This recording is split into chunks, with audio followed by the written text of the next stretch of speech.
conocen que el sentido del olfato radica en una porción pequeña de la mucosa nasal, llamada la mucosa olfatoria, localizada en el punto superior de esta mucosa nasal, en una extensión de unos 9 centímetros cuadrados, una pequeña zona bilateral simétrica, muy próxima a la base del cerebro, sobre todo al piso anterior.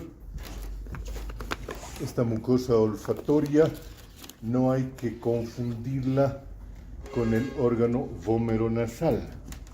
No sé si ustedes han escuchado hablar del órgano vomeronasal. Este órgano vomeronasal está localizado en la porción inferior, más bien, de la mucosa nasal, en medio del tabique, y es una estructura tubular bilateral que se encarga de detectar específicamente feromonas.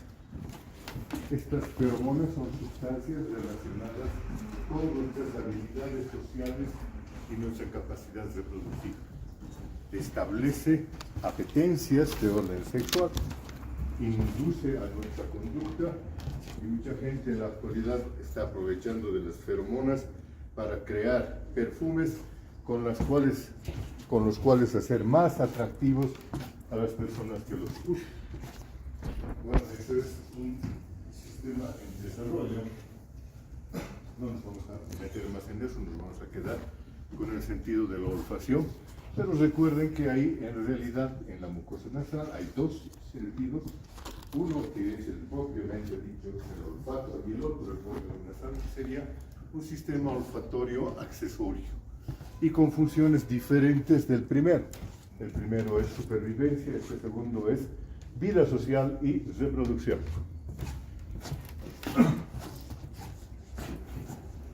Lo importante de la estructura de la mucosa olfatoria lo constituyen una serie de células receptoras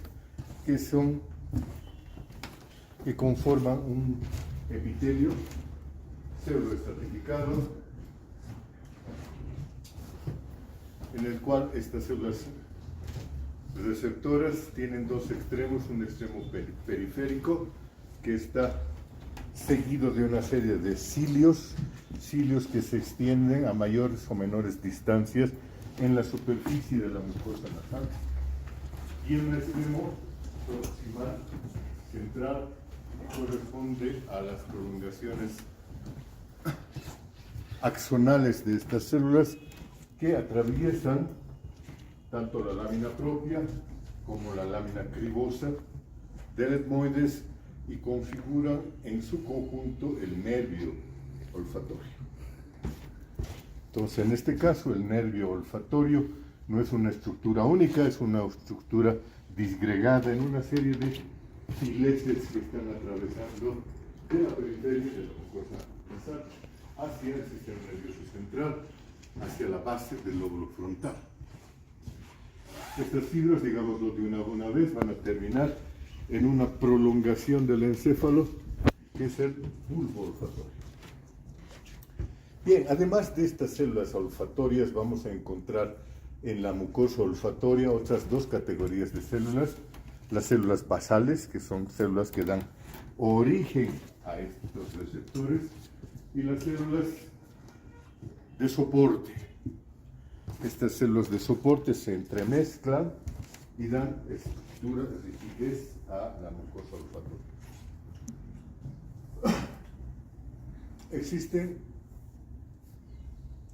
entre 50 y más, no, alrededor de 50 millones de estos receptores dispersos en toda la superficie de la mucosa olfatoria, y estas células están en permanente recambio. Están durando algunas semanas, 4 o 6 semanas sobreviven y después son reemplazadas por nuevas células olfatorias, y este es un hecho notable.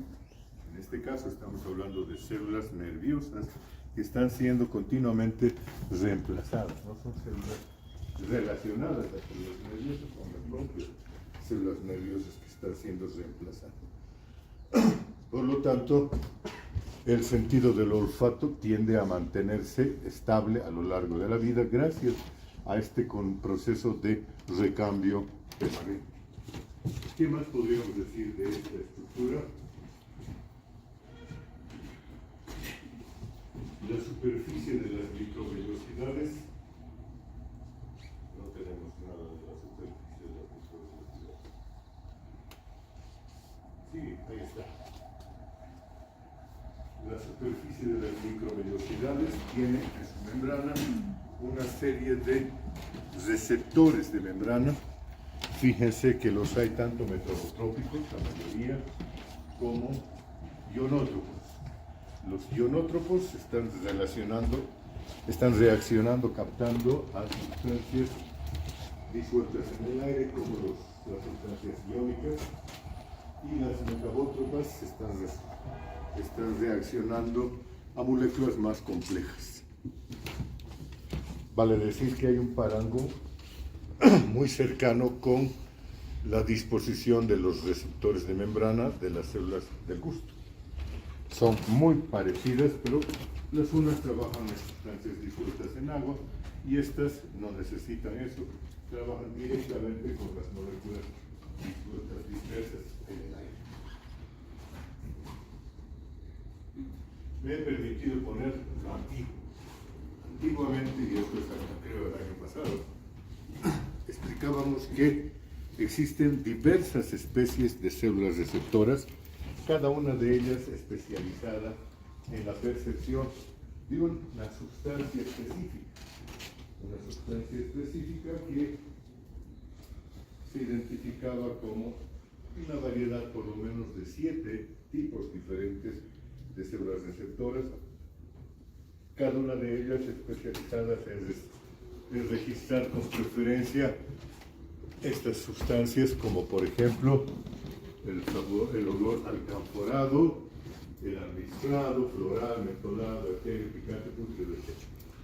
Les cuento que la mala noticia, o buena noticia, no sé, es que esto ya ha quedado en el pasado.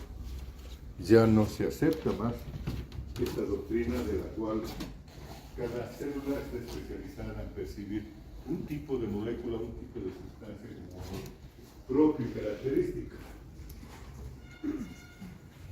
Lo nuevo, aunque breve, es mucho más interesante. Se han identificado ya los propios poros receptores de las sustancias desencadenadoras de olores, y se ha visto que estos son moléculas proteicas complejas que reaccionan cada uno de ellos a diferentes sustancias, a diferentes moléculas. Vale decir, la especificidad de la que se hablaba hasta hace poco no existe tanto. Hay diferentes tipos de estos receptores, cada uno especializado en percibir y reaccionar a diferentes moléculas. Y entre las células receptoras hay diferentes tipos de estos, por lo tanto, varias células pueden reaccionar a diferentes sustancias, pero muchas de entre ellas pueden reaccionar a las mismas sustancias. Vale decir, es un conjunto de células capaces de percibir muchas moléculas diferentes y reaccionar de acuerdo al tipo predominante o a los tipos que esas moléculas tengan. ¿Qué significa esto? Que este es un sistema diferente de lo que hemos visto clásicamente. En lo que hemos visto desde somestesia hasta gusto, había una especificidad, una reacción ante un determinado ligando. En este caso, ya no es así. Son muchas células que reaccionan a diferentes ligandos y cada una, no, muchas entre ellas reaccionan a los mismos y otras a otros. Eso hace que este sistema sea un sistema capaz de detectar gran cantidad de diferentes moléculas, lo cual establece las características de nuestro sistema olfatorio. Nosotros podemos percibir una gran cantidad de olores diferentes y es por esta diversidad estructural. Eso es lo que vamos a decir respecto a los receptores. los receptores, todos ellos son seguidos entonces de una prolongación central, un axón, que atravesando la lámina cribosa van a terminar en el bulbo olfatorio. En el bulbo olfatorio, esta es una extensión del cerebro, no es un nervio específicamente. Al igual que la retina y el tracto óptico, esta es una extensión nerviosa y en realidad lo que nosotros llamamos nervio olfatorio también es un tracto, una extensión cerebral del encefalito. En el interior del bulbo olfatorio encontramos una especie celular predominante. Las células mitrales, ahí se las presento, de negro, están de luto. Estas células mitrales envían sus prolongaciones dendríticas hacia la parte inferior y entran en contacto con las fibras axónicas de las células receptoras, las células olfatorias. Y ese punto de contacto, esa sinapsis, no es una estructura simple, es una estructura bastante complicada que se está llamando un plomo o glomérulo olfatorio. Fíjense que no hay una gran cantidad de glomérulos olfatorios en cada bulbo olfatorio. Hay una cantidad relativamente limitada de estos glomérulos, lo cual hace medio complicado explicar cómo es que podemos percibir tan diferentes olores. Encima veremos que cada uno de estos glomérulos está especializado en percibir o en recibir fibras de receptores que están trabajando más o menos al unísono. No importa la localización de los receptores en la mucosa olfatoria, ellos van a enviar sus fibras axonales hacia un determinado glomérulo. Entonces, vamos a tener como una especialización funcional de los glomérulos que hace que estos reaccionen más vívidamente a cierto tipo de estímulos, para decir, a un determinado olor, y la combinación de los glomérulos que se activen simultáneamente es la que determina la variedad de la percepción olórica. ¿Okay? Medio complicado parece toda esta historia, pero sepamos que no hay muchos glomérulos y cada uno de ellos está especializado en percibir un tipo particular de olor. Y entre su funcionamiento, entre todos ellos, son los que dan la diversidad de nuestras percepciones olfatorias. Entonces, más allá de los glomérulos, las células mitrales tienen su extensión axonal que va a viajar a lo largo del nervio olfatorio o tracto olfatorio y se van a dirigir hacia la base del cerebro.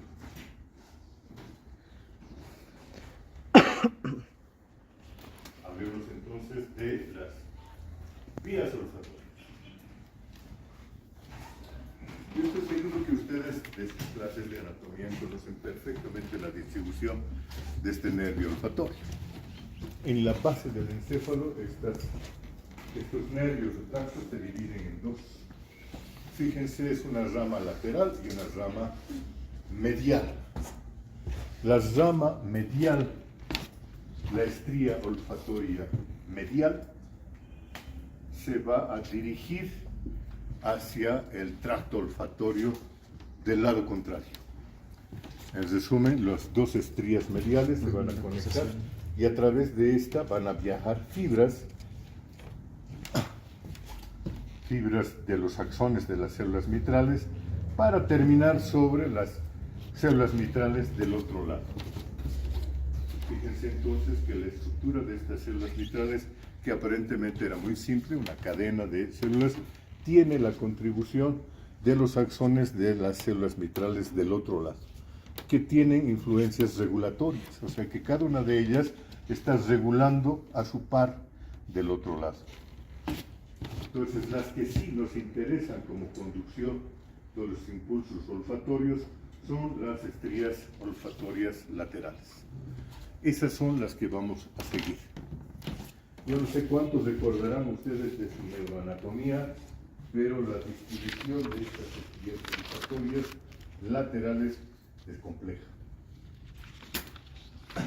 Primero, van a terminar sobre un córtex antiguo. Nosotros en nuestra corteza cerebral tenemos tres tipos de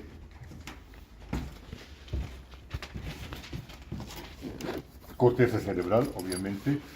La neocorteza, compuesta por 6 capas celulares, la paleocorteza de 4 capas celulares y la arquicorteza de 3 capas celulares.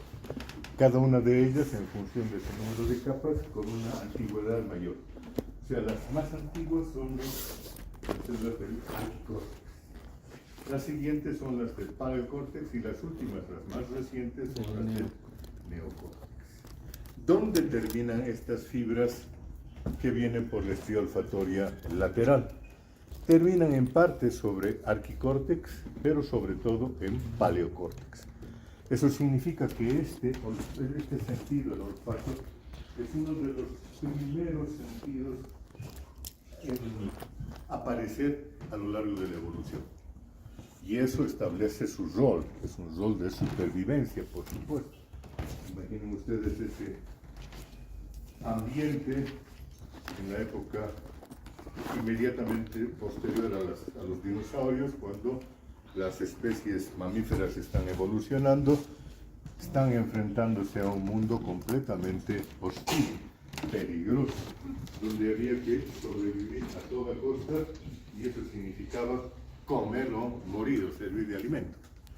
Entonces se desarrollaron este sentido para facilitar esta situación.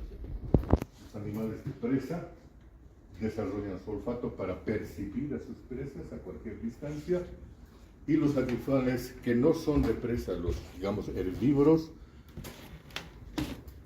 para ser más específicos, los que no son carnívoros, los animales pueden ser herbívoros, frutívoros, etc., desarrollan este sentido para percibir a sus depredadores y escapar rápidamente, por supuesto. ¿Dónde terminan específicamente?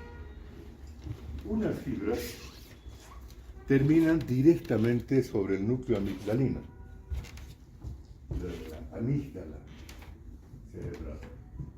Este es un caso raro de conexiones de primer orden que están terminando en un núcleo cerebral. Hay pocos ejemplos en neurofisiología, en neuroanatomía humana, de este tipo de distribución. Tenemos nada más que en el cerebelo, el arquicerebelo, que tiene fibras que están viniendo de la periferia y terminan directamente sobre el núcleo, los núcleos cerebelosos más antiguos. Pero bueno, esa es una digresión. Aparte de ese ejemplo, hay pocos que podríamos mencionar de fibras que terminan directamente en un núcleo cerebral. Y ustedes recordarán a qué está dedicada la amígdala. ¿Para qué sirve la amígdala? ¿Qué hace?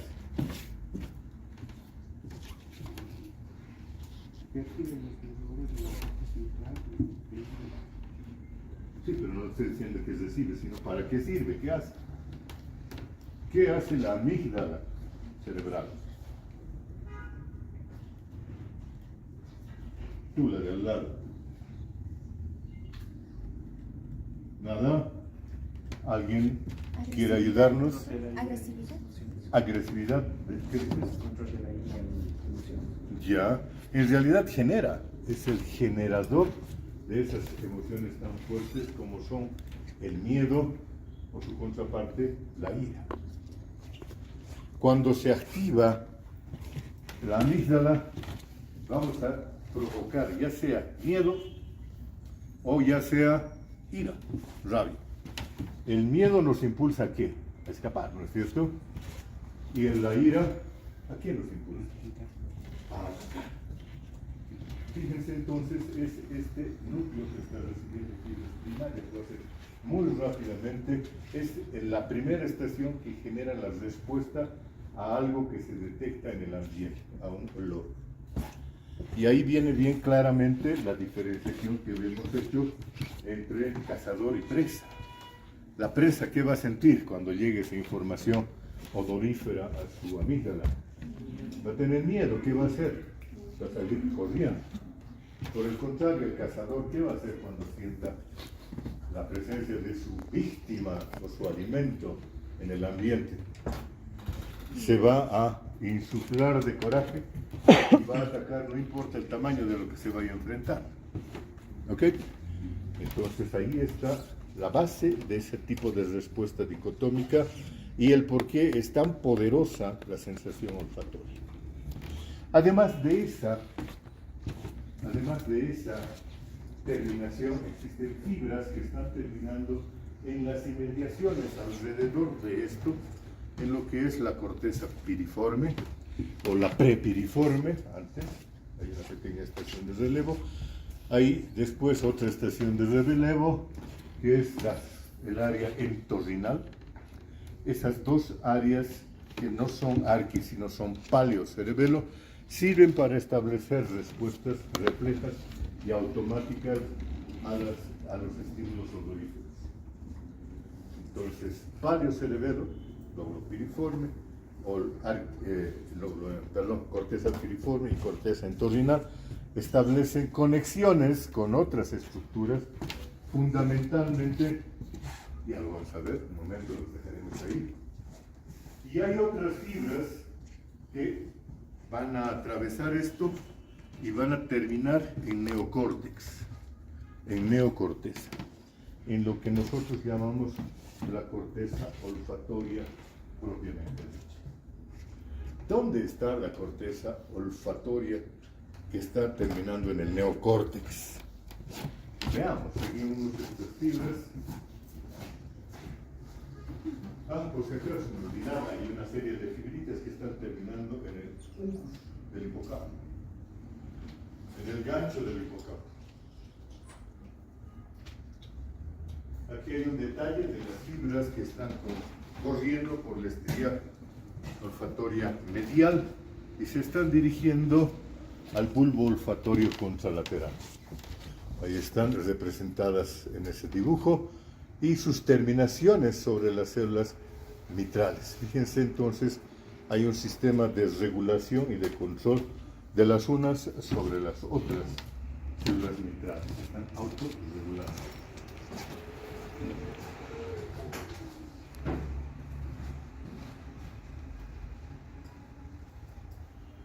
Aquí se están representando las áreas sobre las que terminan estas fibras olfatorias. Fíjense, por un lado, la amígdala, la hemos separado, la hemos destacado, y la corteza paleocerebral,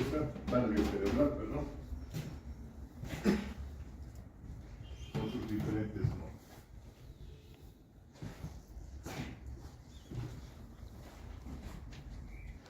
Aquí adelante estamos encontrando en la base del lóbulo frontal, en lo que es la corteza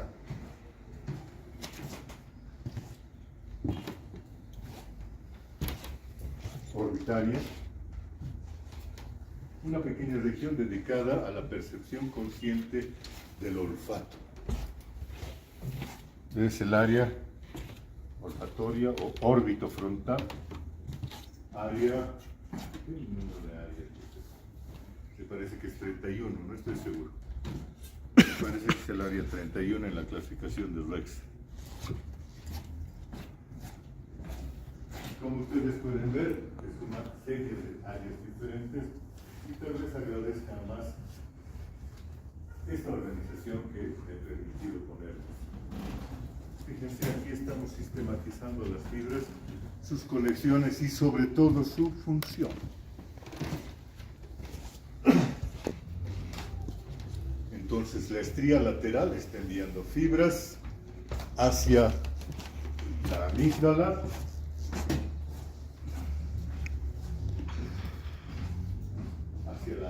encargada de percibir emociones, básicamente dos. Después está yendo hacia las áreas piriforme y entorrinal, y estas van a dar fibras de segundo orden hacia el tálamo y del tálamo hasta la corteza orbitofrontal. No es el único no es el único lugar donde terminan estas fibras de segundo o tercer orden.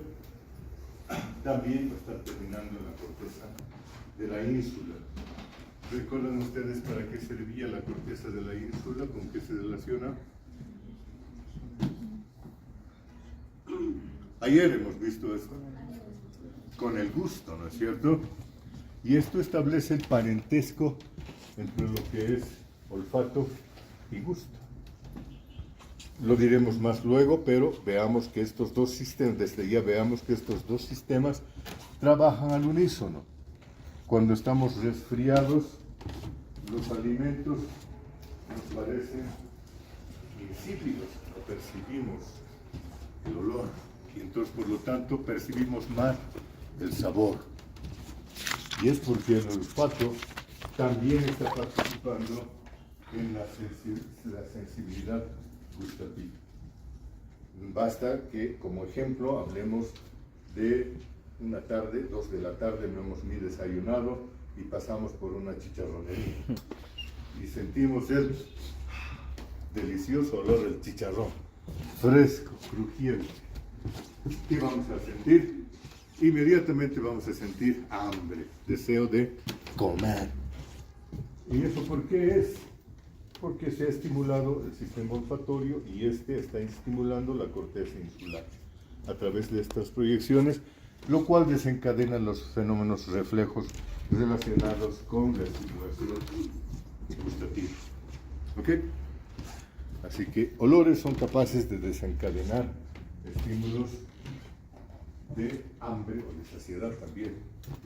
Si estamos caminando por una calle de esas medio abandonada y al pasar sentimos un olor a algo podrido, vamos a salir corriendo rápidamente y si teníamos hambre se nos va a pasar el apetito. Lo mismo ocurre cuando estamos frente a un delicioso plato que lo vemos muy sabroso, pero sentimos un olor a algo raro en la carne.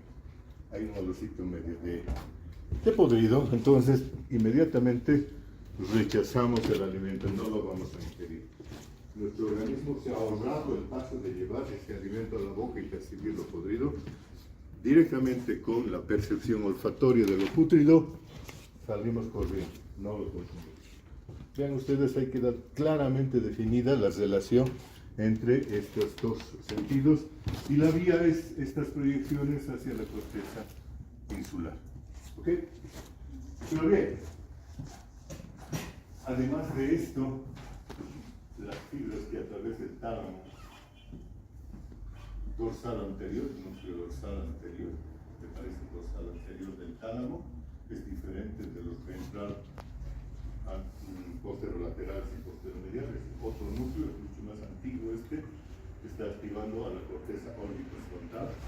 Esta corteza órbitofrontal es la que percibe los olores que nos entornan, o nos llenan, o nos llegan, perdón, y conscientemente.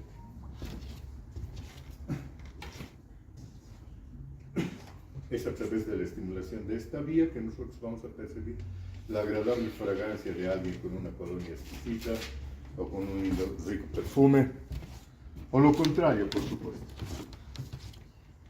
La amígdala está además relacionada con el hipotálamo. Las conexiones hipotalámicas que vienen de la amígdala sirven para desencadenar fenómenos vegetativos masivos. Si nosotros sentimos ya sea ira, ya sea miedo, vamos a activar el sistema hipotalámico para activar de preferencia uno de nuestros dos sistemas vegetativos. O el sistema simpático, que es nuestro sistema de lucha o fuga, o el sistema parasimpático, que es el sistema de reposo. Entonces, si vamos a ver una estimulación amigdalar que nos cause ira, vamos a preparar nuestro cuerpo para la acción, para la lucha. Nos vamos a volver cazadores netos. Si por el contrario es el miedo lo que tenemos, nos vamos a volver los corredores más rápidos del planeta. Vamos a salir corriendo por la estimulación noradrenérgica que la estimulación simpática provoca. No es la única fuente de estimulación, perdón, no es el único destino. Las fibras que están llegando a la corteza, al palio cerebelo, también van a actuar sobre el hipocampo, van a activar al hipocampo. Y el hipocampo es la estructura relacionada con la organización de nuestra memoria. Y esto también tiene su importancia. Resulta que el sentido del olfato es un registro mnésico de nuestras vivencias. Nosotros registramos desde nuestra tierna infancia olores, y esos olores están relacionados a vivencias placenteras o displacenteras, por supuesto, que nosotros podemos evocar a lo largo de toda nuestra vida. Entonces, no es raro que nosotros, percibiendo un determinado olor, recordemos un evento de nuestra infancia. Digamos, me acuerdo de tal cosa. Pero esa conexión no ha sido hecha hacia una conexión cognitiva. Has reconocido esto y me has recordado. No, simplemente he percibido un olor, un aroma, ha pasado algo y eso ha evocado vívidamente nuestra vivencia de esa época. Por lo tanto, estas fibras del sistema olfatorio también nos sirven para estimular nuestra memoria o registrar en nuestra memoria los eventos de nuestra vida. Estoy seguro que mucho de esto tiene algo que ver con la permanencia de traumas, complejos y demás vivencias emocionales que todos nosotros tenemos en mayor o menor grado. Entonces, fíjense que la complejidad de las terminaciones del sistema olfatorio se relaciona entonces con una complejidad de diferentes tipos de respuestas. Tenemos respuestas reflejas, tenemos respuestas automáticas, tenemos percepción consciente, tenemos memoria.